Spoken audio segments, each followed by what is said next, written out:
The Hawks have won 3 straight against Arizona in Glendale. The Seahawks wrapping up practice yesterday. They're going to, like I said, be in the desert later on this afternoon. But the Seahawks likely will not have Cam Chancellor able to play tomorrow against the Cards. Looks like he'll miss his 2nd straight game with a groin injury. He's listed as doubtful for the game. He had trouble both yesterday and today. We don't have to rule him out, but we'll go to game time. But he was not able to do much.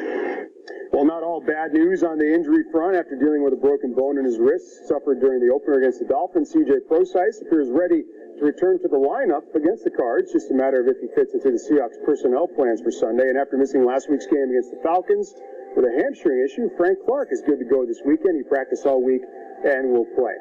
The Cougars will look to stay perfect in Pac-12 play tonight with another night game. The Cougs in Tempe to match up with Arizona State, 7 o'clock kickoff. The Huskies at home at 3:30 to take on an Oregon State team that is struggling. The Chancellor able to play tomorrow against the Cards. Looks like he'll miss his 2nd straight game with a groin injury.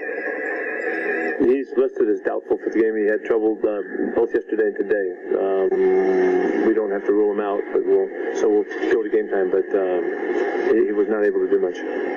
Well, not all bad news on the injury front. After dealing with a broken bone in his wrist, suffered during the opener against the Dolphins, C.J. Prosise appears ready to return to the lineup against the Cards. Just a matter of if he fits into the Seahawks personnel plans for Sunday. And after missing last week's game against the Falcons with a hamstring issue, Frank Clark is good to go this weekend. He practiced all week and will play. The Cougars will look to stay perfect in Pac-12 play tonight with another night game. The Cougs in Tempe to match up with Arizona State, 7 o'clock kickoff. The Huskies at home at 3:30 to take on an Oregon State team that is struggling this season. The Beavs are 2-4 and more than 30-point underdogs. They'll take on the Huskies with a 3rd-string quarterback.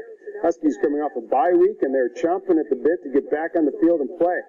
Yeah, I can't wait. I feel like everyone's been like trapped in a jar, ready to open it up back again. You know, it's been, I don't know, depressing during the bye week, but just really eager to get back out there and have some fun. And the Sounders will have their postseason fate decided tomorrow afternoon. Beat Real Salt Lake at CenturyLink Field in the playoffs, and they are in.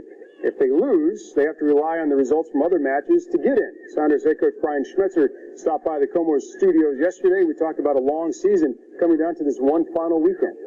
In our league, there's a lot of parity, so it doesn't surprise me that there's 4 teams going for 3 spots. That doesn't surprise me. Last year we had to do the same thing, same opponent, same thing. So, I mean, we kind of get used to it, but we certainly would have loved to, taken care of things a couple of weeks ago and made our lives a little easier. But it's part of the gig.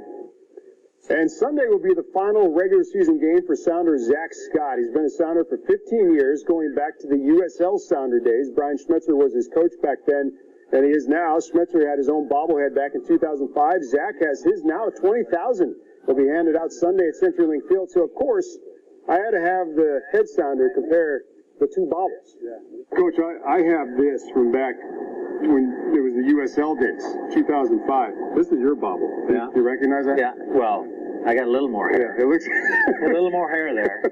So a guy who played with you way back when, right? Zach. Is going to get a bobblehead on Sunday. Do you think your bobblehead looks better than his, or have you guys had a discussion about this? Well, we've had discussions about it. Right.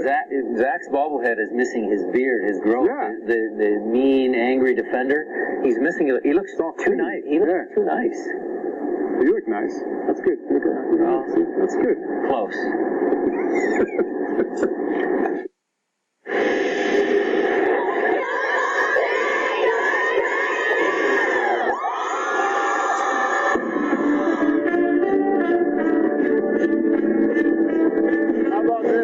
Arbishop Murphy Band in the house for our Football Tonight show. Let's begin up north, top spot, Westbrook for yourself. On the line between Meadowdale and Edmonds Woodway. Jessica Knapp has the story. Mike, last week, Edmonds Woodway and Meadowdale combined to beat their opponents 87-0. But with the championship on the line, there was no chance either team was pitching a shutout. In the battle for a Westco 3A South title, it was Meadowdale who drew first blood. Second quarter Mavs QB Drew Tingstad rushed for the first score of the game and then found Jashawn Butler for the second. Butler's diving effort made it a 14-point Maverick lead. EW would answer, though, with a bomb. Cameron Krall airing it out to Drew Rouse for a 54-yard touchdown, and the Warriors head to the locker room trailing 14-7. After the break, Tingstad back to work, this time nowhere to go. So this Facing Hazen for senior night for Kennedy Catholic. Hazen, though, hoping to ruin the party. Hazen strikes first. Julian Spencer over the middle where he finds Spencer Fennell. 42 yards for the touchdown, 7-0.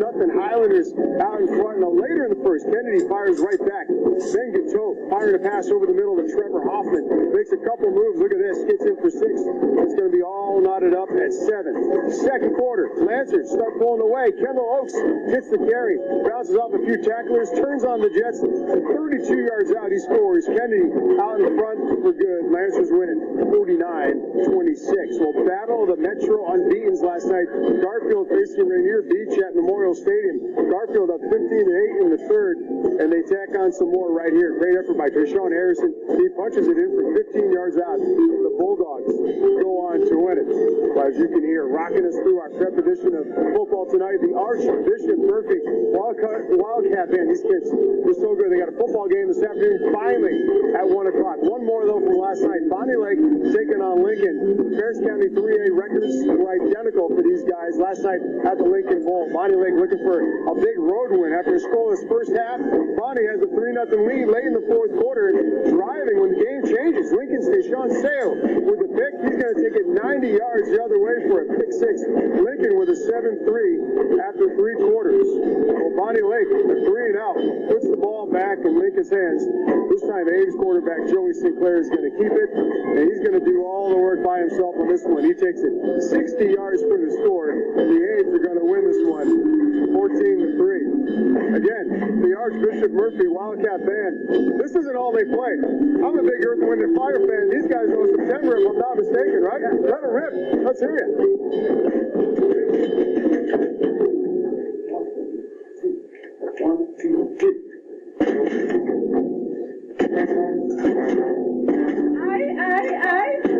Wrong song.